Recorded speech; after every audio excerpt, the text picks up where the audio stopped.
नमः ॐ विष्णुपादाय कृष्णप्रेष्ठाय भूतले श्रीमते भक्तिवेदान्तस्वामिन् इति नामिने। नमस्ते सारस्वते देवे गौरवाणी प्रचारिणे निर्विशेषशून्यवादी पाश्चात्यदेशतारिणे। जय श्री कृष्ण चैतन्य प्रभु नित्यानंद श्री अद्वैत गदाधर श्रीवासादि गौर भक्तवृंद। हरे कृष्ण कृष्ण कृष्ण हरे हरे, हरे राम राम राम हरे हरे। ॐ नमो भगवते वासुदेवाय। ॐ नमो भगवते वासुदेवाय। ॐ नमो भगवते वासुदेवाय।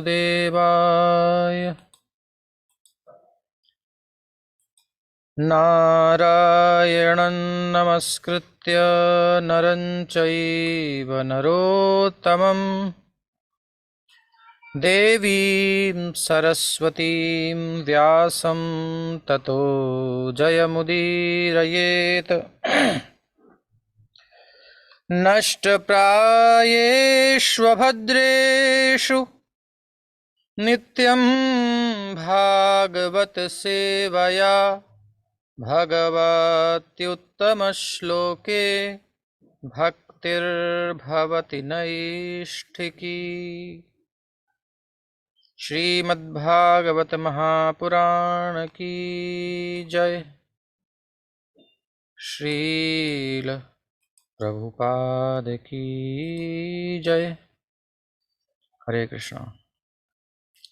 तो श्री प्रभुपाद जी की कृपा से हम श्रीमद्भागवत महापुराण का आश्रय लेकर के प्रथम मंत्र का शब्दार्थ अनुवाद व्याख्या विस्तार से अनुभव किए। द्वितीय श्लोक को भी हम समझे।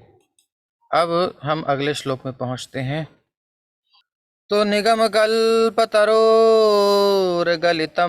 फलं शुकमुखादमृतद्रव संयुतं पिबत भागवतं रसमालयं मुहुरहो रसिका भुवि भावुकाः।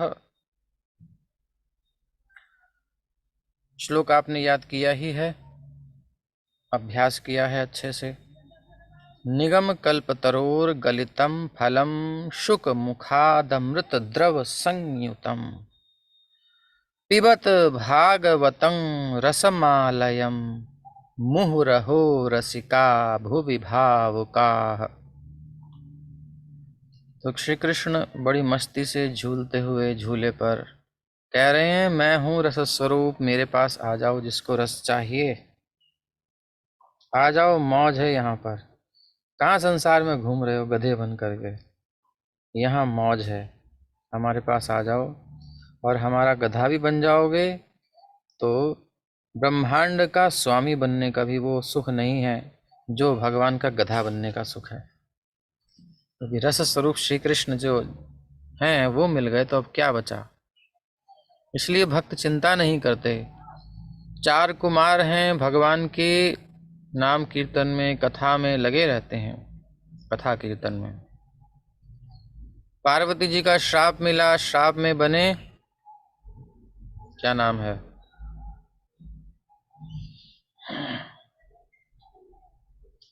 ऊंट बन गए। और ऊंट बन करके चारों भैया अपनी अपनी भाषा में कृष्ण कथा कर रहे हैं। पार्वती जी के श्राप से ऊंट बन गए हैं, लेकिन हैं तो भगवान के भक्त, तो क्या हुआ, कुछ भी नहीं हुआ। शंकर जी आए, बोले भैया क्या हाल है, बोले मौज आ रही है क्या? बोले 4 कुमार रूप में थे, तो वो शरीर था, उसमें शुद्धि अशुद्धि का थोड़ा ध्यान देना पड़ता था। यहाँ तो ऐसा कोई नियम है नहीं। यहाँ तो कोई, अब तो वैसा कुछ समय भी नहीं देना पड़ता। सब समय कृष्ण कथा सुनते रहो, सुनाते रहो, फटाफट किया जो कुछ करना है करके और आ गए, भजन कर रहे हैं आराम से। शरीर का लाभ मिल गया हमें, तो कोई परेशानी नहीं है। तो इस प्रकार से भगवान से जुड़ने वाले को हर परिस्थिति में मौज होती है, बस वो जुड़ा होना चाहिए। अगर मौज नहीं है, आनंद नहीं है, सुख नहीं है जीवन में, तो इसका मतलब वो जुड़ा हुआ नहीं है, भले ही वो नाम करे कि मैं जुड़ा हुआ हूं। अथवा जितना जुड़ा होगा उतना उसको अनुभव होगा जीवन में। तो यही झूले पर झूलते हुए कन्हैया कह रहे हैं बड़े मौज से कि आ जाओ। चलो समझते हैं श्लोक को। शब्दार्थ है निगम, मतलब वैदिक साहित्य। कल्प तरोह, तरु कहते हैं वृक्ष को। कल्प मतलब कामना पूर्ति करने वाला जो वृक्ष है, उसे आप जानते ही हैं, कल्प वृक्ष, उसी को तरु कह दिया। कल्प तरोह, कल्प तरु का या कल्प वृक्ष का। गलितम, आप देखिए आम जब आप लेके आते हो दबा के देखते हो भी कच्चा है, जब दब जाता है अंदर धंस जाता है, पक गया, गलित। और अमरूद है, दबने लगता है तो बूढ़े लोगों को कहता है हमारे लायक हो गया, बढ़िया पका हुआ। यानी गले को सब खा लेते हैं, पके को सब खाते हैं। अब गला हम जो हिंदी में बोलते हैं वो वाला गला नहीं है, पक्व फल मतलब। गलितम मतलब पूर्णतः, पूर्ण रूप से परिपक्व। कैसे? पूर्ण रूप से परिपक्व। गलितम फलम, फलम मतलब फल।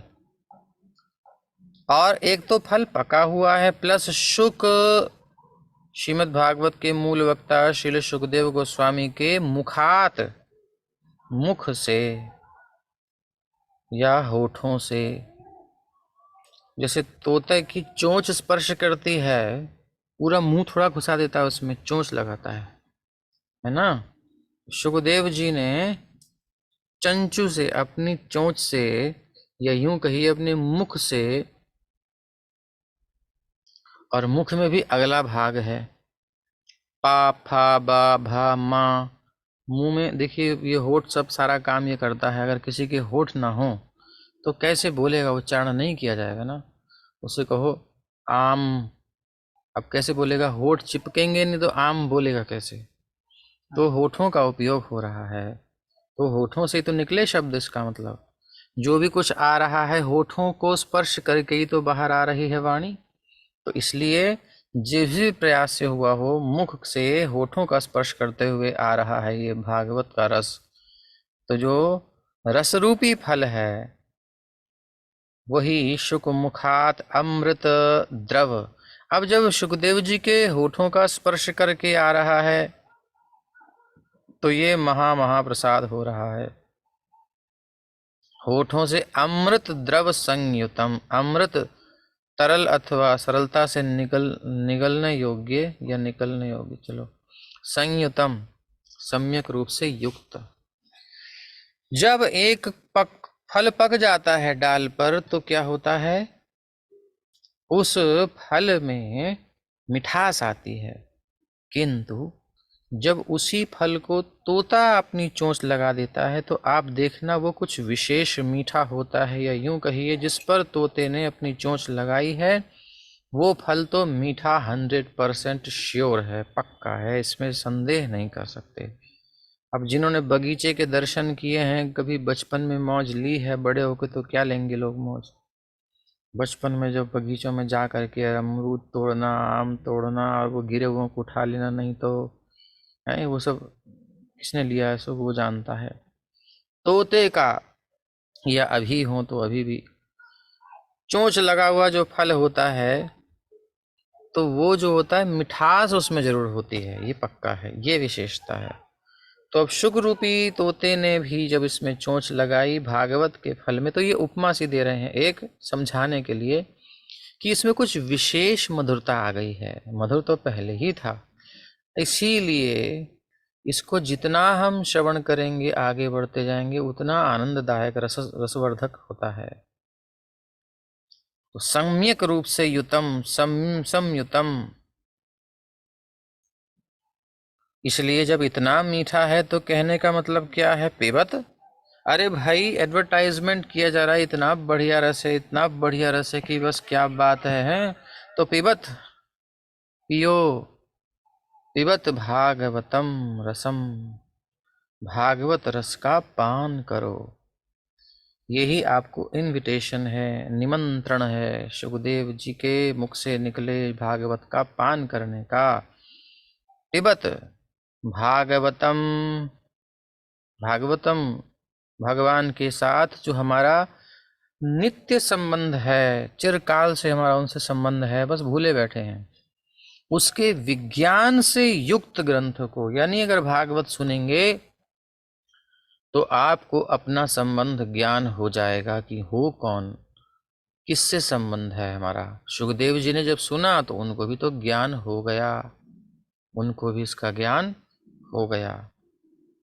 शुक मुखादमृत द्रव संयुतम पिबत भागवतम, ये सुनते ही हमें भगवान के साथ हमारे संबंध का ज्ञान हो जाता है। और रसम, ये ऐसा रस है, रस मतलब रस्यते इति रसः, जो रसता है, मतलब आस्वादन करने में जिसका अनुभव होता है, आस्वादक होता है, जो आस्वाद्य होता है, जो हाँ आस्वाद्य होता है, जो उसे कहते हैं रस। जब हम संसार में कुछ भी काम करते हैं तो कुछ तो सुख मिलता है ना, उसी को रस कहा जाता है।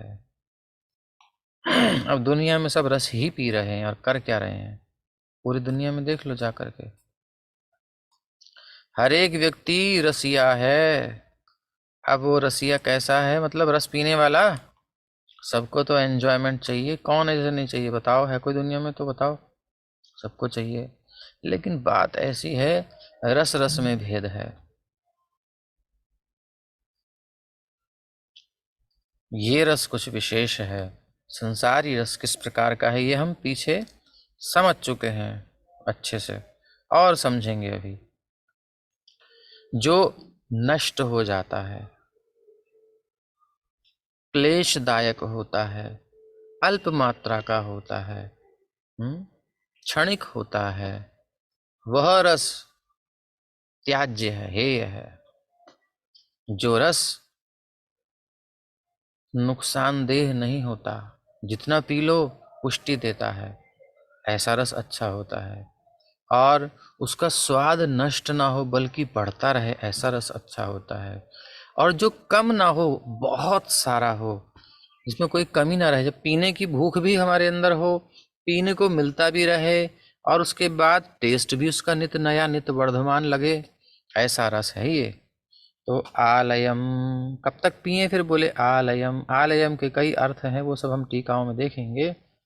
तो यहाँ जो है मुक्ति प्राप्त होने तक या मुक्त अवस्था में भी इसका पान करते रहो, मतलब सदैव पीते रहो। मुहुः, जिसको जहां तक लगता है कि बस हो गया, अब हमने सुन ली भागवत, ना, आप अटको मत, मुंह फिर से पियो, फिर से सुनो, फिर से पढ़ो।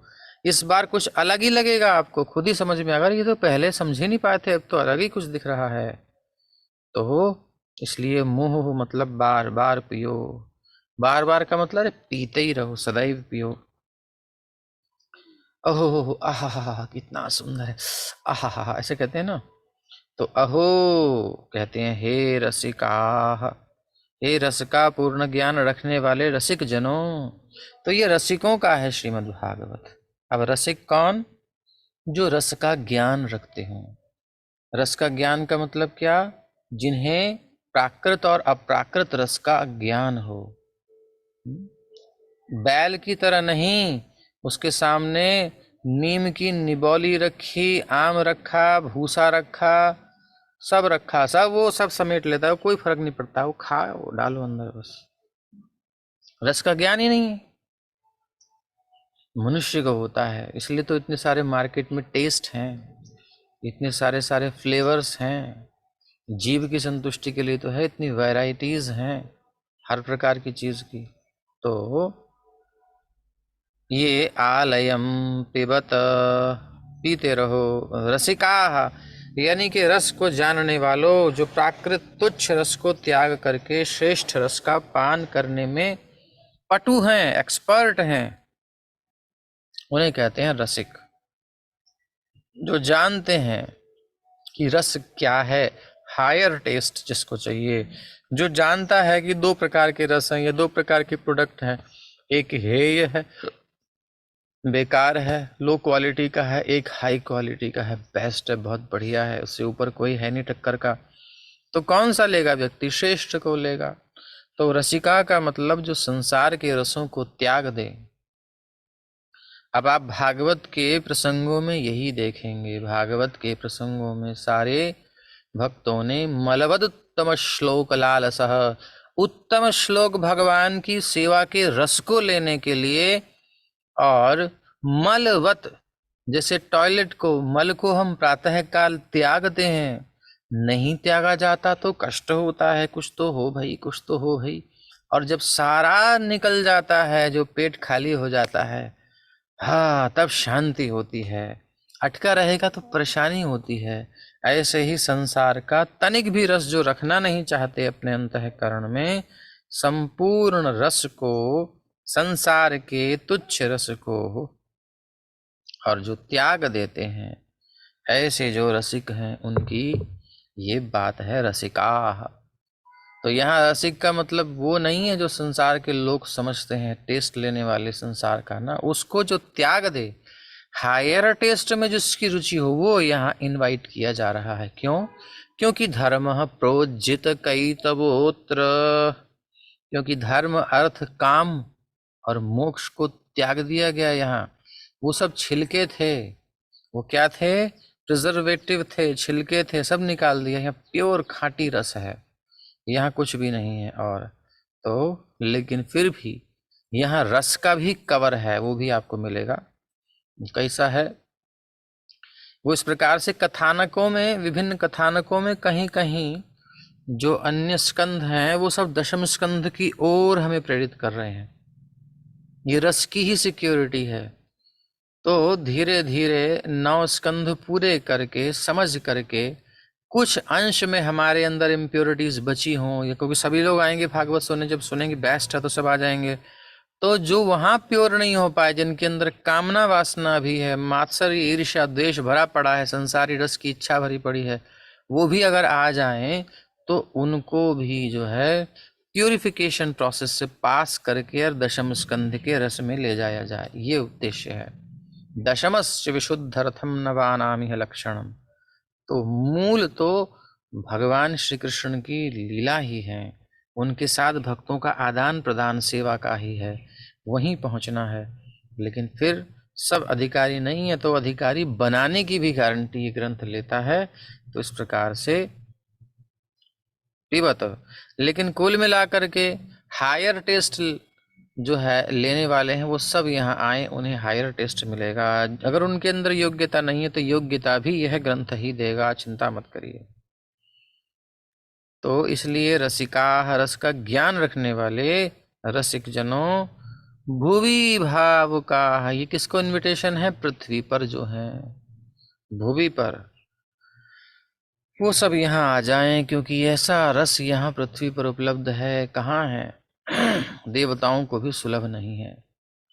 ये हम भागवत के प्रसंग में जानते ही हैं।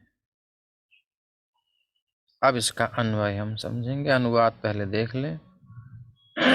भगवान की वेणु से रस निकल रहा है।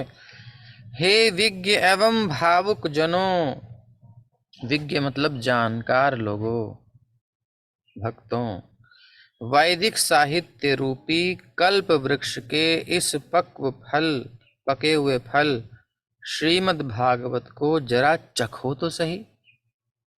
अर्थात तुमने संसार के विभिन्न रसों को चखा है, धर्म के रस को चखा है, काम के रस को चखा है, अर्थ के रस को चखा है, मोक्ष के भी रस को चख लिया हो, तो जब तक लय नहीं हो जाती, आपकी शारीरिक स्थिति में है, तब तक इस रस को चख लो।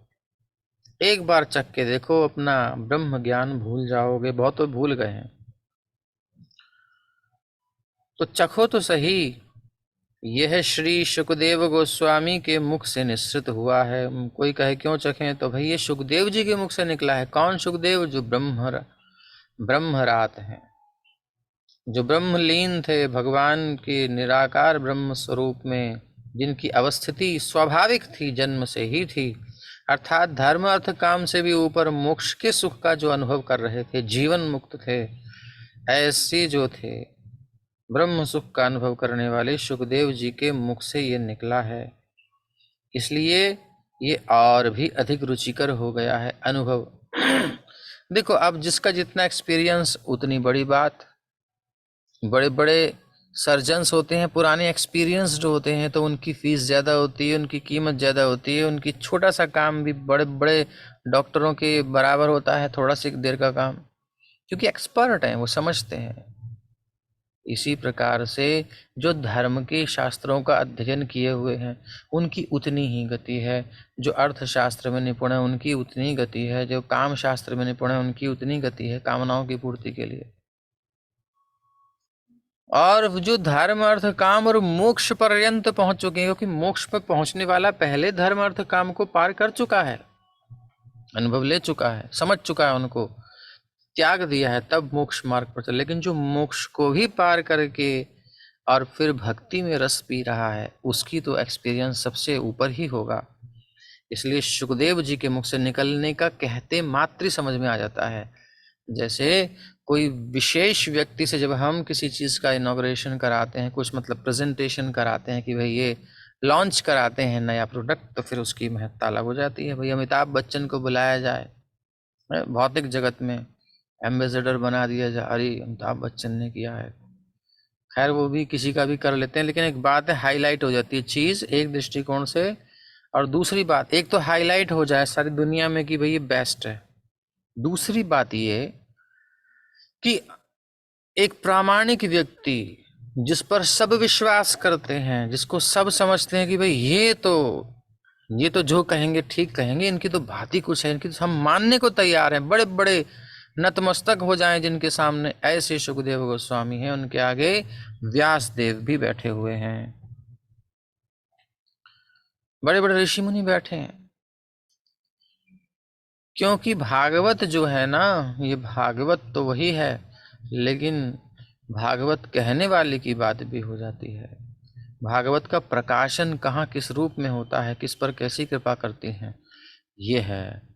तो व्यास देव जी ने ही पढ़ाई थी, लेकिन वही भागवत जब सुखदेव जी बोले तो कुछ अलग ही मधुरता थी। इसलिए ये और भी अधिक रुचिकर हो गया है, यानी कुछ विशेषता इसमें आ गई है, कुछ स्पेशलिटी इसमें आ गई है। यद्यपि इसका अमृत रस मुक्त जीवों समेत समस्त जनों के लिए पहले से आस्वाद्य था। ऐसा नहीं था भागवत रसमयी नहीं थी, रसमयी थी, लेकिन एक रसिक भक्त जब कहता है तो वो और रसमयी हो जाती है ना। जैसे कोई व्यक्ति है, उसकी क्वालिटी सब होती हैं, उसके अंदर गुण सब होते हैं, लेकिन उनको प्रदर्शन करने का अवसर नहीं मिलता यदि कोई अनुकूल वातावरण ना हो। तो भागवत कहने वाला कर्मकांडी हो तो क्या करेगा भाई, अनुष्ठान करो भागवत का, सप्ताह करो, और जो है फल पूर्ति के लिए ये नियम है, ये अनुष्ठान है, और इतने श्लोकों का पाठ होगा, और वही घड़ा रखा जाएगा, कलश स्थापन होगा, और देवताओं का आवाहन होगा, और ये सब कर्मकांड आ गया नहीं आ गया बीच में। तो जब कर्मकांडी भागवत होगी तो फिर वो कर्मकांडी व्यक्ति वाला उस चेतना से भागवत का ये टेस्ट नहीं मिल पाएगा जो उसका ओरिजिनल टेस्ट है। ठीक है, अब आप उसमें वो चले गए, खत्म कहानी। और अर्थ धन प्राप्ति के लिए करोगे तो धन ही मिलेगा, वो रस नहीं मिलेगा। काम पूर्ति के लिए धर्म के भी करना चाहिए, अच्छा है, करना चाहिए। मेरे पिताजी ने करवाया था, कहा था बेटा तू भी करना, हम भी करा लेते हैं, भागवत अच्छी चीज़ें कर लेते हैं, ये नियम तो ठीक है। बट एक होता है कि ये मेरे जीवन का धन है, मेरे प्रभु की कथा है, ये हमारा जीवन का सार सर्वस्व है, यही तो असली रस है, इसको तो पीना है, जीवन तो मिला ही इसी के लिए है। तब ऐसा कोई करता है तो जीवन मुक्त होकर के, जिसे कोई मतलब ही नहीं है दुनिया से, और फिर वो कथा का रसपान करे कराए, फिर तो बात ही अलग हो जाएगी जी। वही यहाँ पर हुई है। तो ये श्री सुखदेव गोस्वामी के मुख से निकला है। कैसे हैं सुखदेव गोस्वामी? जो विरक्त हैं, विरक्तानां शिरोमणि। पहले से ही मधुर था, सबके लिए आस्वाद्य था, लेकिन सुखदेव जी के द्वारा तो और ही कुछ बात हो गई है। तो इदम किम,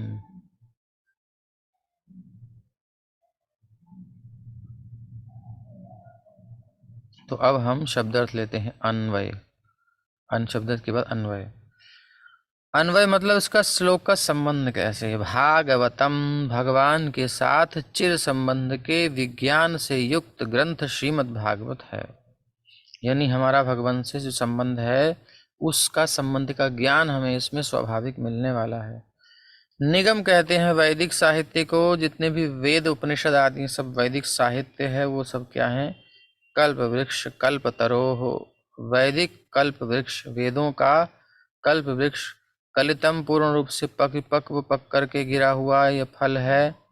फलम शुक मुखात अमृत द्रव संयुतम अहो रसिका भावुका भुवि आलयम मुहुः रसम पिबत। तो ये सजा करके पीछे हमने क्या देखा? ये शब्द अर्थ थे। अब इन शब्द अर्थों को थोड़ा आगे पीछे करके जो छंद के अनुसार बना करके लिखे गए थे श्लोक में, उसको एडजस्ट यानी कि अपनी हिंदी के अनुसार समझ लो, सीक्वेंस में लगाया गया, उसको कहते हैं अन्वय। तो भागवतम क्या है? भागवतम किम भागवतम? निगम कल्पतरोह गलितम फलम भागवतम। वैदिक साहित्य रूपी कल्प वृक्ष का पका हुआ फल है भागवत। अच्छा भागवतम, और कुछ बताओ, किम कैसी है, क्या है? बोले शुक मुखाद अमृत द्रव संयुतम भागवतम। सुखदेव जी के मुख से निकले होने के कारण विशेषता ली हुई जो भागवत है। अच्छा अच्छा, तो आप समझ गए। बोले अहो सुनो सुनो सुनो रसिका, तुम रस का पूर्ण ज्ञान रखने वाले हो, तो तुम यहाँ आए बिना रुकोगे नहीं, आओगे तो जाओगे नहीं। और रस का ज्ञान नहीं है तो फिर तो भागवत सुन लीजिए। हमने सुन ली भागवत, तो हाँ वही श्लोक प्रभु जी रोज लेते रहते हैं, पता नहीं क्या है, इतना लंबा कर दिया, पल्ले ही नहीं पड़ रहा है, क्या कर रहे हैं कुछ समझ में ही नहीं आ रहा है। और जो रस ले रहे हैं वो रस मिल रहा है उनको। तो जिसको रस का ज्ञान नहीं है वही कहेगा, जिसको रस का ज्ञान है वो तो आस्वादन कर रहा है, इसमें तृप्त हो जाता है, उसे कुछ आवश्यकता ही नहीं दुनिया में। और तो हे रसिका, अहो रसिका भावुका, पटु यानी निपुण और विचारवान व्यक्तियों, भावुक जनों, भुवि आपने पृथ्वी पर जन्म लिया है ना, तो आलयम यानी जब तक जीवन है तब तक, जब तक मरण है तब तक, उसके बाद भी पीते रहो, जन्म जन्म में पीते रहो। मई जन्मनि जन्मनि भवतात भक्ति रही तो कि त्वयि। तो मुहुः बार बार सदैव रसम पिबत, रस का पान करो, पान करो जी, पान करो। तो इस प्रकार से तो पिछले दो श्लोकों से ये निश्चित रूप से सिद्ध हो गया है कि श्रीमद् भागवत दिव्य साहित्य है। प्रभुपाद जी के तात्पर्य को हम पहले ले लेते हैं। जो अपने दिव्य गुणों के कारण अन्य समस्त वैदिक शास्त्रों को पीछे छोड़ देता है। सारे वैदिक साहित्य पीछे छूट जाते हैं, ये हमने समझा पीछे। और इस श्लोक में बताया गया है कि श्रीमद् भागवत न केवल उत्कृष्ट साहित्य है, अपितु ये समस्त वैदिक साहित्य का पका हुआ फल है। दूसरे शब्दों में ये सभी वैदिक ज्ञान का नवनीत यानी माखन। माखन क्या होता है? सार, यानी सार है। दूध का सार, दही का सार का क्या होता है? माखन होता है। तो नवनीत का मतलब सार है, नवनीत है। तो और फिर उसमें कुछ कोमलता भी है, कुछ अलग स्थिरता भी है। दूध ज्यादा नहीं टिकता, दूध से ज्यादा दही टिकती है, दही से ज्यादा माखन टिकता है। तो इस अर्थ में भी है कि उससे ज्यादा आपके अंदर ये रस को वर्धन करने वाला है। अतः मनुष्य को चाहिए कि वो श्रीमद् भागवत द्वारा दिए गए संदेशों तथा उपदेशों को अत्यंत आदर के साथ ही नहीं, अत्यंत आदर के साथ। कैसे पता चलेगा अत्यंत आदर? जब आप किसी को बहुत ज्यादा आदर देते हो तो उसके आगे किसी को फिर आप इतनी आदर नहीं दोगे, उसको ज्यादा आदर दोगे। कोई व्यक्ति को आप बहुत आदर देते हैं तो दूसरे व्यक्ति आके कहेगा तो क्या प्रभु जी थोड़ा मैं बात कर लूँ, फिर आपसे बस आता हूँ, बात करता हूँ प्लीज से। ऐसा आदर देते हैं ना। तो अत्यंत आदर का मतलब इसके आगे फिर कुछ नहीं है। जब कथा चल रही हो, कथा हो, तो फिर कुछ नहीं है, फिर कुछ नहीं। हाँ, फिर कुछ नहीं भाना चाहिए। भाता है तो फिर मामला गड़बड़ है। तो ये आदर नहीं है हमारा। इसीलिए गुरु महाराज कहते हैं नाम जप रहे हो, कथा सुन रहे हो, पढ़ रहे हो तो कोई कार्य ना करें, और ये आदर है। उसमें हम पूरा मन लगाएं, पूरा चित्त लगाएं, तो ये आदर है। तो अत्यंत आदर के साथ और ध्यान पूर्वक ग्रहण करें। अब आप सब जगह से हटकर बैठ तो गए, लेकिन मन में हो रहा है पता नहीं क्या सोचेगा, वो तो रह ही गया। तो आप ऊपर से तो आदर अत्यंत दिखा रहे हो, लेकिन दे कहाँ रहे हो अंदर से? अंदर तो कहीं और चिंतन चल रहा है। तो कहने का अभिप्राय, उपस्थिति शरीर की भी हो, मन की भी हो, बुद्धि की भी हो, तो अत्यंत आदर के साथ और ध्यान पूर्वक ग्रहण करें। वेदों की तुलना किससे की गई है जी? कल्प वृक्ष से की गई है। क्यों? क्योंकि उसमें मनुष्य के लिए ये सारी बातें पाई जाती हैं। सारा ज्ञान वेदों में उपस्थित है। वेदों में उपस्थित है सारा ज्ञान। जो कुछ आपको चाहिए, जो जानना है, वेदों में उपस्थित है। हर चीज उपस्थित है सूत्र रूप में। निकालने वाले निकाल लेते हैं। ठीक है। आगे है, उनमें सांसारिक आवश्यकताओं के साथ साथ आध्यात्मिक साक्षात्कार का भी वर्णन हुआ है। संसार की आवश्यकताएं तो वेद पूरी करते ही हैं कल्प वृक्ष की भांति, लेकिन आत्मा की आवश्यकताएं या आध्यात्मिक साक्षात्कार या आत्म साक्षात्कार का भी वर्णन हुआ है। आत्म के दो अर्थ हैं, जीवात्मा और परमात्मा या भगवान। तो दोनों का ज्ञान है। जब आप ये वाले को फुलफिल कर लो, तृप्त हो जाओ, अब आप खोजो कि भाई मेरी संतुष्टि आत्मा की कब होगी? शरीर की, मन की, इंद्रियों की तो हो गई, तब फिर आपके लिए वो भी है यहाँ पर। तो ऐसा वेद है। नियामक ज्ञान में जो जीव को क्रमशः आध्यात्मिक स्तर तक ऊपर उठाया जाता है, यानी अन्य शास्त्रों में जो भागवत के अलावा है, उनके स्तर को ऊपर उठाने का प्रयास है। रस तो कहीं वर्णन दिखता नहीं, छुपे रूप से कहीं है। बस स्तर उठ जाए इसका, इसकी कामना पूर्ति करके इसको समझ में आ जाए कि यहाँ सुख नहीं, यहाँ परफेक्टनेस नहीं है, परिपूर्णता नहीं है। तो आध्यात्मिक स्तर तक क्रमशः स्टेप बाय स्टेप, तमोगुण से रजोगुण से सत्वगुण तक जाके फिर निर्गुण अवस्था प्राप्त करे, तो ऊपर उठाया जाता है। और सर्वोच्च आध्यात्मिक अनुभूति क्या है?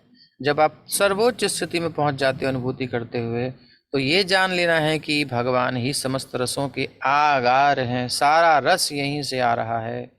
विकृत हो जाता है, बस इतनी सी बात है। क्या हो जाता है? विकृत हो जाता है, बस इतनी सी बात है। इस संसार में हम जो कोई भव्य, राजसी या सुंदर वस्तु देखते हैं ना, वो सभी मात्र प्रतिबिंब हैं इसका, उन गुणों का जो श्री कृष्ण में अंतर्निहित हैं। जो श्री कृष्ण के गुण हैं, उन्हीं गुणों का प्रतिबिंब इस संसार में दिखाई देता है। इसलिए भगवान समस्त रसों के आगार हैं। रसो वही सह रस स्वरूप हैं। तो अब बताइए, प्रतिबिंब में हमको लाभ मिलेगा या असली वाले में लाभ मिलेगा? संसार में प्रतिबिंब मात्र है। यद्यद विभूति मत्सत्वम, यद्यद विभूति, जो जो विभूति होती है, श्रीमद ऊर्जित ऊर्जित, जितनी श्रीमद, जो भी ऐश्वर्य दिखाई देता है, मम तेजोंश संभवम, भगवान गीता में कहते हैं मेरे तेज का अंश मात्र है, प्रतिबिंब मात्र है। कुछ झलक वहां दिखती है, लेकिन ओरिजिनल कहीं नहीं है। संसार में, भौतिक जगत में, वो तो केवल कृष्ण में विराजमान है। तो आकर्षण हमारा जिन गुणों से, जिन बातों से होता है, वो मूल रूप में श्री कृष्ण में विराजमान है। कहने का अभिप्राय ये है, किसी की रूप को देख करके मन मचलता है, मन करता है, तो भाई जानो कि वो रूप का सोर्स क्या है, वहां जाना है हमें, वहां से पकड़ के पहुंच जाओ। किसी के अंदर दया के गुण है तो दया का गुण मूल रूप से श्री कृष्ण के अंदर है, वहीं का कुछ अंश दिखाई दे रहा है। हर एक चीज है जो भी कुछ यहाँ है, अच्छा मूल रूप से श्री कृष्ण में है, प्लस शुद्ध रूप में है, पूर्ण रूप में है, दोष युक्त नहीं है, दोष रहित है। यहाँ पर कोई चोर दिखाई दे रहा है, यार बड़ा परफेक्ट है, ये तो पक्की चोरी कर लेता है, तो अब ये तो गलत हो गया। यहाँ यहाँ विकृत भी हो जाता है, अपूर्ण भी है, प्रतिबिंब भी है। लेकिन वहां जब श्री कृष्ण किसी का कुछ चुराते हैं तो वो निहाल हो जाता है, वो जीवन में आनंदित हो जाता है। गोपियां कहती हैं कब आएंगे माखन चोरी करने, और वो निहाल हो जाती हैं चोरी देख करके। तो भक्त कहता है कब मेरा मन लेंगे प्रभु, है तो तरसते हैं भक्त भगवान चोरी करें। तो वहां चोरी कुछ अलग टाइप की हो जाती है, हर चीज वहां शुद्ध होती है, यहाँ सब दूषित है, विकृत है, बस है वहां की ही छाया। इस भौतिक जगत में उत्पन्न होने वाले प्रथम जीव ब्रह्मा से लेकर एक शुद्र चींटी तक सारे जीव इंद्रियों द्वारा कोई ना कोई रस प्राप्त करने के इच्छुक रहते हैं। कोई ना कोई तो रस चाहिए, मजा मा छो कहते हैं, तो कोई ना कोई तो रस चाहिए। इच्छुक रहते हैं, बट क्या है यहाँ, इच्छुक रहते हैं। इन इंद्रिय सुखों को पारिभाषिक रूप से रस कहा जाता है। अब ये रस शास्त्र का जब अध्ययन करेंगे आप, वैसे तो करने वाला नहीं है कोई, लेकिन रस शास्त्र का अध्ययन करेंगे तो परिभाषाएं आती हैं रस की। और भक्ति रस है, भक्ति रस का अमृत है, भक्ति रसामृत का सिंधु है, समुद्र है। ये श्रीपाद रूप गोस्वामी ने दिखाया है किस प्रकार का रस है, कैसे उसका आस्वादन होता है, सब चीजें। तो एंजॉयमेंट जिसे कहते हैं वो यहाँ रियल वाला है, संसार में नकली सब माल। प्रामाणिक शास्त्रों में 12 रसों के नाम इस प्रकार गिनाए गए हैं। रौद्र या क्रोध, अब यहाँ क्रोध खतरनाक है, लेकिन जब वहां क्रोध होता है कुछ अलग ही बात है, वो सब रस शास्त्र की बात है। दूसरा है अद्भुत रस, तीसरा है श्रृंगार, अद्भुत या आश्चर्य होता है देख करके।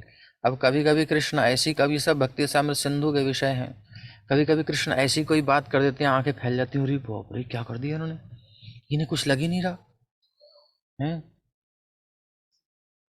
केशी आया, उसके मुंह में अपनी भुजा घुसा दी बिल्कुल, और विशाल होती गई भुजा भगवान की लंबी, वो आकाश तक उसका जो बाल जा रहे हैं घोड़े के, आकाश के बादल तितर बितर हो रहे हैं। छोटे से कृष्ण देखते देखते आकाश में उनकी भुजा बढ़ती गई और उनका पेट में घुस गई, फूल गया बेचारा, ककड़ी जैसे बिल्कुल पट्ट हो गया, गिर गया।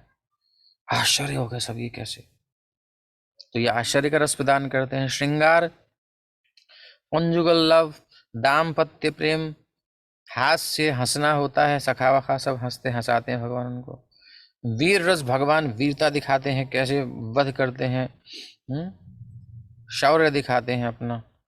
और दया भगवान के अंदर, करुणा ये भी एक रस है।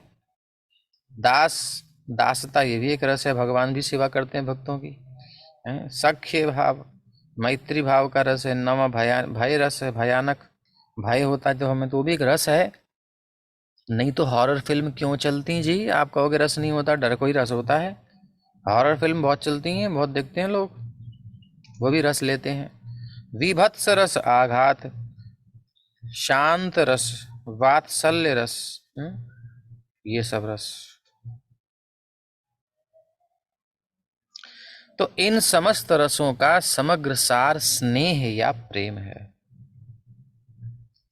मूल रूप से प्रेम के ऐसे लक्षण उपासना, सेवा, मैत्री, वात्सल्य और दाम्पत्य प्रेम के रूप में प्रकट होते हैं। जब ये 5 अनुपस्थित होते हैं तो प्रेमा या प्रेम, तो क्या होता है, प्रेम अप्रत्यक्ष रूप में क्रोध, आश्चर्य, हास्य, वीरता, भय, विभत्सता आदि में प्रकट होता है। अब देखो, जिससे हमारा प्यार है, दोनों के बीच में कुछ है, रस आ रहा है जा रहा है प्रेम में। अब उसमें अलग अलग सिचुएशंस आती हैं। कभी मम्मा मारती है थप्पड़, अरे भैया डर लगता है, आश्चर्य होता है मार दिया, मैं तो सोच रही थी नहीं मारेंगी, मार दिया है, मार दिया। तो ये क्या एक रस है, भय का, या भयानक हो गया, क्रोध हो गया। कभी गुस्सा आता है बच्ची के ऊपर, गुस्से में क्रोध में बहुत कुछ कर देते हैं। फिर उसके बाद जो है फिर प्यार भी करते हैं। तो ये अंदर भावनाएं बदलती रहती है, लेकिन वो रिलेशन बना रहता है, रस तभी चलेगा। तो हाथ से कभी हंसते हैं माँ बच्चे मिल करके हंसते हैं, कभी कान पकड़ती है, कभी हंसती भी है, कभी बड़ी वीरता के साथ, मम्मी डर लग रहा है, बाहर जा, चल निकल, वीर बनना है तुझे, अंधेरे से डरती है, चल बाहर निकल, उसे हिम्मत देती है, वीरता सिखाती है, तो वीरता का रस भी देती है। कभी भय, कभी विभत्सता आदि में प्रकट होता है। विभिन्न प्रकार के रस होते हैं, मतलब एक संबंध में इन सबका आना जाना लगा रहता है। तो इसी से ये रस का पान सब कर रहे हैं। और कोई एक ही रस की एक ही फेज में रहे तो चलता नहीं ज्यादा, उसमें विविधता चाहिए। आनंद, विविधता आनंद की जननी है। इसलिए श्रुति मंत्रों में पूर्ण पुरुषोत्तम भगवान को समस्त रसों का निर्झर स्रोत कहा गया है। जब जीव परमेश्वर की संगति करता है और उनके साथ अपने स्वाभाविक रस का आदान प्रदान करता है तो वो सचमुच सुखी होता है, अभी झूठ मूठ सुखी होता है। परमेश्वर की संगति, परम ईश्वर भगवान की संगति, परम सत्य की संगति, और उनके साथ अपने स्वाभाविक रस का आदान प्रदान, नेचुरल स्वाभाविक रस। अभी क्या है, अस्वाभाविक रस है, इसलिए चलता नहीं है। पूरी दुनिया में कोई संबंध ही नित्य नहीं है तो चलेगा कहाँ से। कोई सा भी संबंध आप ले लो श्री कृष्ण के अलावा, ये प्रथम श्लोक में हम समझ चुके हैं कि सबके संबंध केवल कृष्ण के साथ है। सत्यम परं धीमहि, उन्हीं पे अपने ध्यान को लगाना चाहिए, मन को लगाना चाहिए, उन्हीं से हमारा संबंध है। बाकी सब तो भ्रमित स्थिति है, अनित्य है। संबंध का मतलब होता है सम्यक बंध। सम्यक बंध मतलब परिपूर्ण, पूर्ण रूप से, कभी कभी टूटेगा नहीं, कभी छूटेगा नहीं। ये पक्का जोड़ है, फेविकोल का मजबूत जोड़ है, हैं?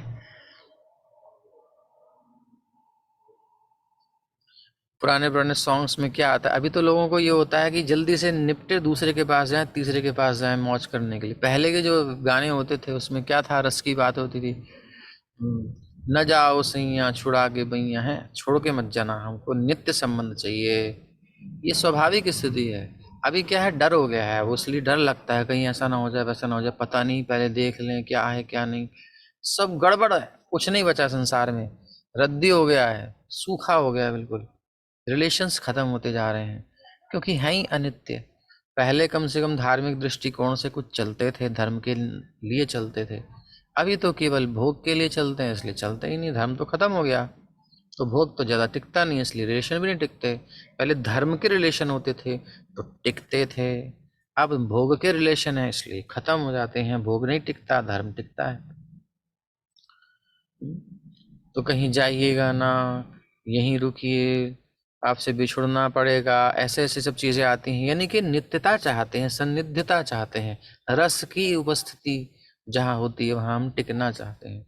लेकिन संसार में संबंध ही नित्य नहीं है तो रस नित्य कहाँ से होगा। इसलिए यहाँ सब गड़बड़ है। तो जैसा है उसको जैसे तैसे निभा करके और ओरिजिनल जगह जाना चाहिए, अपने ओरिजिनल फॉर्म में जाना चाहिए।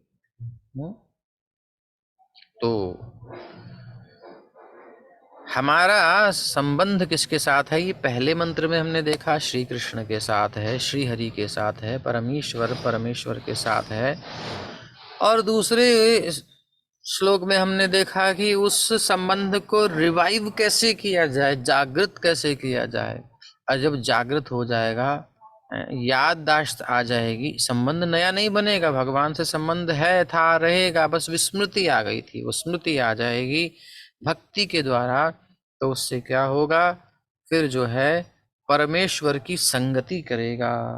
भाई जिससे संबंध है ये ज्ञान हो जाएगा, अरे मेरा तो ये है, तो फिर हम उसी के साथ तो रहेंगे। जिस वस्तु को हम सोच रहे थे मेरी है वो किसी और की निकले तो हम छोड़ देंगे। लेकिन जब हम देखें अरे अच्छा मेरी ये है, ओहो हो, तो फिर हम पकड़ लेंगे। तो स्वाभाविक है, संबंध ज्ञान होते ही हम उसमें आदान प्रदान कुछ ना कुछ करेंगे। तो जैसे ही ये ज्ञान होता है कि श्री कृष्ण मेरे हैं और कोई मेरा नहीं है, वैसे ही हम श्री कृष्ण की संगति करते हैं, डिवोशन करते हैं। तो पहले डिवोशन संबंध ज्ञान कराती है, फिर वही डिवोशन संबंध का पोषण करती है। वही डिवोशन, इसलिए भक्ति नित्य है। हमने पिछले श्लोक में ही देखा। भक्ति नित्य है, बाकी सब अनित्य है। भक्ति अमृत है, बाकी सब मृत है। तो जब जीव परमेश्वर की संगति करता है और उनके साथ अपने स्वाभाविक रस का आदान प्रदान करता है, तो वो सचमुच सुखी होता है। अभी हम सुखी होते नहीं हैं, एज्यूम कर लेते हैं, मान लेते हैं थोड़े से कुछ क्षण के अनुभव को, या कुछ काल देखा जाए तो उसको ही हम सुख मान लेते हैं, होता नहीं। ये श्रुति मंत्र बताते हैं कि प्रत्येक जीव का एक स्वाभाविक स्वरूप होता है, स्वाभाविक स्वरूप होता है, स्वाभाविक संबंध होता है, स्वाभाविक शरीर होता है, स्वाभाविक जगत होता है, घर होता है, सब स्वाभाविक है। तो स्वाभाविक स्वरूप होता है जिसमें भगवान के साथ एक विशिष्ट प्रकार के रस का आदान प्रदान किया जाता है। तो केवल वो रस का आस्वादन कैसे कर सकते हैं? केवल मुक्त अवस्था में। अभी हम इमेजिनेशन कर सकते हैं, मैं तो कृष्ण की जो हूँ सखी हूँ, मैं तो कृष्ण का सखा हूँ, मैं तो कृष्ण का मोर हूँ। अभी वो बात बनेगी नहीं, भले ही बनाते रहो गोपाल जी मेरे पुत्र हैं। फिर उसके बाद वही गाली देते हैं गोपाल जी को, घर का कोई मर गया, क्या किया मेरा, मैंने इतनी सेवा करी और ये और वो सुना सुना करके। तो ये सब वो ऊपर की चीजें हैं, कुछ है नहीं अभी एक्चुअली। वो जो हृदय वाला आत्मा वाला है ना, वो संबंध जागृत हो जाएगा तो ये सब खत्म। फिर वो स्थायी होता है, तो कुछ भी हो जाए वो टूटता नहीं है, वो निभाता है, स्वाभाविक होता है। तो केवल मुक्त अवस्था में इस मौलिक रस का पूर्ण रूप से अनुभव हो पाता है। और डिवोशन करते रहेंगे, भक्ति में लगे रहेंगे, तो धीरे धीरे कुछ कुछ अनुभव होगा, पूर्ण अनुभव नहीं होगा, पूर्णता में अनुभव होगा, मुक्त अवस्था में होगा। तो भौतिक जगत में रस का अनुभव कैसे होता है? बोले विकृत रूप में होता है। भौतिक चेतना में, भोग की चेतना में जो हम रस लेते हैं, सेंस एंजॉयमेंट में जो हम टेस्ट लेते हैं, रस लेते हैं, वो बिगड़ा हुआ रूप होता है, वो बड़ा जलन देने वाला होता है और टेम्परेरी होता है, अस्थाई होता है। ये दोष हैं। इस श्लोक में ये निश्चित रूप से कहा गया है कि वो आध्यात्मिक रहस्य जिसका आस्वादन मुक्त अवस्था में भी किया जाता है, श्रीमद् भागवत के साहित्य में अनुभव किया जा सकता है। आपको उस रस को अगर लेना हो जो मुक्त अवस्था में किया जाता है, वो श्रीमद् भागवत के साहित्य में आप अनुभव कर सकते हो। ये एक विशेषता है इस ग्रंथ की। क्यों? क्योंकि ये ही वैदिक ज्ञान का पका हुआ फल है, इसलिए सब सारा वेद का इसमें सार ही है। इसे वैकुंठ से लेके आने वाले कौन है जी? कौन है जी? वो आकाश मार्ग से आने वाले हमारे नारद जी हैं, जो वैकुंठ से लेकर के आए हैं। वैकुंठ में भगवान ने ब्रह्मा जी को दिया, वैकुंठ से वहां से ब्रह्मा जी ने अपने पुत्र नारद को प्रदान किया, नारद जी ने अपने शिष्य व्यास देव जी को आकर के दिया सरस्वती नदी के तट पर, और फिर व्यास देव जी ने इसे अपने पुत्र सुखदेव जी को प्रदान किया। फिर उन्होंने इसे महाराज परीक्षित को उनकी मृत्यु के 7 दिन पूर्व प्रदान किया, बढ़िया से प्रदान किया। भगवान किसी भी दृष्टिकोण से निराकार नहीं है। अब बताओ, चरण कमल बंदो हरि राई, अब निराकार के चरण ही नहीं है तो आश्रय किसका लोगे? और रसास्वादन होता है, कोई सामने आकार होता है, रस की अनुभव के लिए कोई तो चाहिए। ज्यादा से ज्यादा शांत रस का अनुभव कर सकते हो बस निराकार ब्रह्म में जा करके। फिर दास्य कहाँ करोगे, सख्य कहाँ करोगे, वात्सल्य कहाँ करोगे, माधुर्य कहाँ करोगे, और इतनी वैरायटीज रसों की कहाँ मिलेंगी, निराकार में नहीं है। तो भगवान किसी भी दृष्टिकोण से निराकार नहीं है। भगवान, कुछ लोगों ने पहले प्रश्न में उत्तर दिया था भगवान साकार भी हैं निराकार भी हैं, वो अभी बात को गंभीरता से नहीं समझ पाए। भगवान का एक फीचर है, भगवान का बहिरंग स्वरूप है, जो उनकी अंग कांति है, वो साकार नहीं निराकार है, लेकिन भगवान तो साकार ही हैं। बल्ब ही नहीं होगा तो लाइट कहाँ से होगी, सन ही नहीं होगा तो लाइट कहाँ से होगी, तो साकार ही नहीं होगा तो निराकार कहाँ से होगा। और कुछ लोग कहते भगवान निराकार थे फिर साकार हो गए, तो फिर तो आपने भगवान की साकारता को अनित्य बना दिया, तो भगवान अनित्य हो गए। तो नित्य है भगवान, उनका साकार रूप नित्य है, और निराकार जो उनकी अंग कांति है वो भी नित्य है। लेकिन भगवान किसी भी दृष्टिकोण से निराकार नहीं है। क्यों? क्योंकि दिव्य रस की निष्पत्ति केवल व्यक्ति के साथ ही संभव है। और इस बुक को हमने आपको बताया था, गॉड इज अ पर्सन। ये आपने जिन्होंने ली होगी उसे समझा होगा वैज्ञानिक दृष्टिकोण से।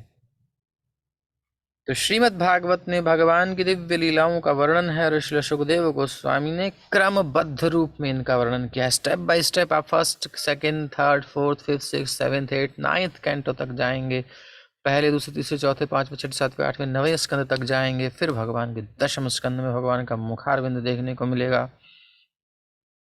तो स्टेप बाय स्टेप क्रमबद्ध रूप में इनका वर्णन किया है। इस प्रकार से विषय वस्तु सभी वर्गों के मनुष्यों को भाने वाली है। सभी वर्ग कौन से? चाहे कोई मुक्ति चाहता हो वो भी भागवत में तृप्त हो जाएगा, भगवान के साथ तादात्म्य की इच्छा रखने वाला हो तो भी तृप्त हो जाएगा वो, क्योंकि हर चीज यहाँ मिलेगी आपको। संस्कृत में शुक शब्द का अर्थ तोता भी होता है। जब कोई पका फल, जब कोई पका हुआ फल ऐसे पक्षियों की लाल चोंच से काट दिया जाता है तो उसकी मिठास बढ़ जाती है। वैदिक फल जो ज्ञान में पूर्ण विकसित और पक्व है, वो श्रील सुखदेव गोस्वामी के होठों से निकला है। उनकी तुलना तोते से की गई है, इसलिए नहीं कि उन्होंने अपने विद्वान पिता से इसे जिस रूप में सुना था उसी रूप में सुना दिया, तोता जैसा रटा वैसा बोल देता, ऐसा नहीं था। अपितु अपनी क्षमता के कारण जिसके बल पर उन्होंने स्कृति को सभी वर्गों के भाने के वाले रूप में प्रस्तुत किया। भागवत वही थी, लेकिन प्रस्तुतिकरण सुखदेव जी का है, निराला है। क्यों? क्योंकि श्री शुक हैं, श्री शुकदेव गोस्वामी। श्री मतलब राधा रानी के शुक हैं, वो जो परोसनी। अब देखो, परोसना माताएं अच्छे से जानती हैं, बनाना परोसना स्वाभाविक गुण होता है। जितने प्यार से मैया परोसती है उतने प्यार से पिताजी नहीं परोस पाते। आपने देखा होगा बच्चों, या जब बच्चे थे, माँ किसे लाड़ से परोसती है, कैसे कैसे पवाती है, लेकिन पिताजी की वो बात नहीं आ पाती चाह करके भी। ये एक विशेषता है। तो श्री के शुक हैं, इसलिए ये कथा को जिस रूप में प्रस्तुत किए हैं वो बात कहीं आ नहीं पाती।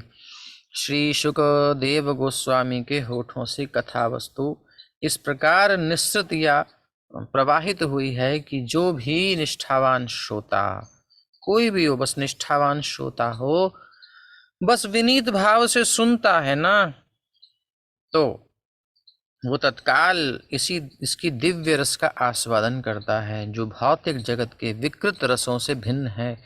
इसी समय आप अनुभव कर रहे होंगे, कुछ रस आपको हृदय में मिल रहा होगा, वह रस संसार में मिलने वाले रसों से बिल्कुल अलग है। ऐसा होता है कि नहीं होता? तुरंत कमेंट बॉक्स में कमेंट कीजिए, हमें आपके कमेंट की आवश्यकता है। और जो YouTube पर सुन रहे हैं वो अपना कमेंट बॉक्स में नीचे कमेंट कीजिए। तो मिल रहा है रस, और वो संसार के रस से भिन्न है कि नहीं है? सबसे पहले उत्तर जिनका आया उन्होंने अनुभव किया, बाकी ढीले हैं, सोच रहे हैं, एनालिसिस कर रहे हैं, मिला है कुछ अलग है कि नहीं। बिल्कुल अलग है, जो भौतिक जगत के विकृत रसों से, सड़े हुए रसों से भिन्न है। ये पक्व फल सर्वोच्च कृष्ण लोक से एकाएक नहीं आ गिरा है। ये जो पका हुआ फल है, अब आम गिरे तड़ाक से भूमि पर फट जाता है, उसमें मिट्टी लग जाती है, लेकिन ये फल एकदम से नहीं गिरा है। ये सब श्रीधर स्वामी पाद आदि की व्याख्या है कि कैसे आया है। प्रभुपाद जी ने सबका सार समाहार लिया है। अब आप देखेंगे, ये हमने प्रभुपाद जी के तात्पर्य में भी सार लिया है, ठीक है। तो इसको आप देखोगे, हमारे जीव गोस्वामी, श्रीधर स्वामी और हमारे विश्वनाथ चक्रवर्ती ठाकुर जी की टीकाओं में यही सब चीजें हैं। तो प्रभुपाद जी ने वहां से निकाल के सार दे दिया हमें। तो ये पका हुआ फल कृष्ण लोक से एकदम से धमाक से नहीं गिरा यहाँ आकर के, प्रत्युत यह गुरु शिष्य परंपरा की श्रृंखला से पत्ते से होता हुआ आया है। गुरु शिष्य परम पल्लव, पल्लव से बड़े प्रेम से उतरा है और सावधानी पूर्वक बिना किसी परिवर्तन या विरोध के नीचे तक आया है। कहीं कोई अटक नहीं हुई, जैसा था वैसा सुंदर आगे पहुंचाते गए। ऐसे मूर्ख लोग जो दिव्य गुरु शिष्य परंपरा से संबद्ध नहीं हैं, तो परंपरा की पुष्टि प्रभुपाद जी के तात्पर्यों में यहाँ खुद ही हो गई कि परंपरा कितनी आवश्यक है। जो लोग दिव्य, कैसे लोग? ऐसे मूर्ख लोग जो दिव्य शिष्य परंपरा से संबद्ध नहीं हैं, संबद्ध नहीं हैं, वो रास नृत्य के सर्वोच्च दिव्य रस को, जो हायर, बिल्कुल उसकी सबसे ऊंची कक्षा है रस की, उन सुखदेव गोस्वामी के चरण चिन्हों का अनुगमन किए बिना, अनुसरण किए बिना समझने का प्रयत्न करके बड़ी भारी भूल करते हैं, ब्लंडर करते हैं। जिन्होंने इस फल को दिव्य अनुभूति की अवस्थानुसार अत्यंत सावधानी से प्रस्तुत किया था। सुखदेव जी ने कितनी सावधानी से प्रस्तुत किया है, इवन राधा रानी का नाम भी नहीं लिया, संक्षिप्त में वर्णन किया। और जैसे ही प्रश्न इस प्रकार का हुआ, परीक्षित जी का बंद कर दिया रासलीला तुरंत, वरना और सुनाने की इच्छा थी। तो ये भूल हम लोग नहीं करेंगे आगे। अतः निष्कर्ष ये निकलता है कि रस के गंभीर छात्र को श्रील सुखदेव गोस्वामी से चली आने वाली शिष्य परंपरा से भागवत का संदेश प्राप्त करना चाहिए। जिन्होंने भागवत का वर्णन दिव्य विज्ञान के विषय में अल्प ज्ञानी उन संसारी लोगों की तुष्टि के लिए किसी मनमाने ढंग से नहीं किया, अपितु शुरू से सुनियोजित ढंग से प्रारंभ किया है। बिल्कुल हिसाब किताब से कैसे कैसे जीव के स्तर को धीरे धीरे हम कृष्ण लीला की ओर ले जाएं, है ना। तो श्रीमद् भागवत को इतनी सावधानी से प्रस्तुत किया गया है कि निष्ठावान तथा गंभीर व्यक्ति तुरंत वैदिक ज्ञान के इस पक्व फल का आनंद सुखदेव गोस्वामी या उनके प्रामाणिक प्रतिनिधि के मुख से निस्तृत या प्रवाहित अमृत रस का पान करके उठा सकता है। तो ये आपको भगवान के प्रामाणिक किसी भक्त से सुनने पर आस्वादन हो जाएगा। श्री सुखदेव गोस्वामी के होठों से कथा वस्तु इस प्रकार निस्तृत हुई है।